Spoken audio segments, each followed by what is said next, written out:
Мэрия коомдук транспортто жүргүзүүлөрдү чектөө киргизди. Шаар тургундарына бул чечимдин зыяны же пайдасы кандай болду?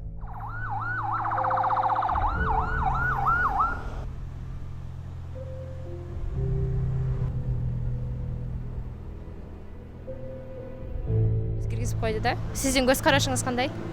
Конечно, болбойт да мындайчы. Бул эмне? Же вообще надо закрыть полностью или как? Вот я сейчас как домой доеду. Маршрутниктерде оокат тирешчилик кылат дегендей. Ага каршымын мен. Эми арендадагылар кыйналып атат, кредит алгандар кыйналып атат, эл кыйналып атат, айлык төлөй албай атса, бүт жер жабык. Ору көчөсү эми ал жагы деле туура.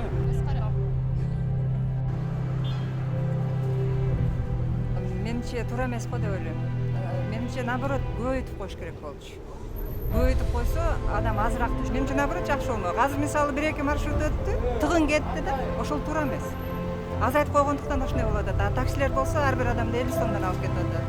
Наоборот наживаться кылышып атат да ушул. Азыр наоборот баары үйүлүп, элдин баары толтура болуп, наоборот жугат да кайра. Я считаю, что маршрутники должны прежне, да, работать в прежнем графике, то есть с утра до вечера.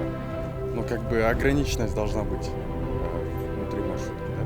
Там, чтобы определенное количество пассажиров было. Я не знаю. До 4 я сейчас здесь буду сидеть, буду ждать. Это все. Больше никак. Это просто бардак. Бардак идет и все. А так с графиком, я считаю, что днем они не работали, это как-то неправильно, да? Это им невыгодно. И вот днем тоже надо куда-то ехать. Эми бир чети туура деле эмес, бирок башка деле чети бар да, ошо общественный транспортто деле заражение болуп атат да. Аны деле ойлойсуң. Эми туура эмес эле го. Менин оюмча. Эми знаю, чын. Сиздин оюңузча туура эмес, Çok рахмат. Ошол элдерге терс таасирин тийгизет, эми карапайым адамдар, кыйналган адамдар көп эле да аябайчы. Ошолор коймой атат да.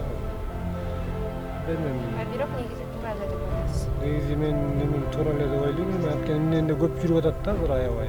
Биринчи карантинге караганда азыр аябай көп болуп атат. Ага жараша таксини деле токсоттур болмокто, такси деле 3-4 кишиден отуруп атпайбы. Анда общественный транспортто деле токтош керек. Гай токтотуп эч ким текшерген жери жок да. Бир аз да жардам болуш керек. Это ж горе такое дегендей анан.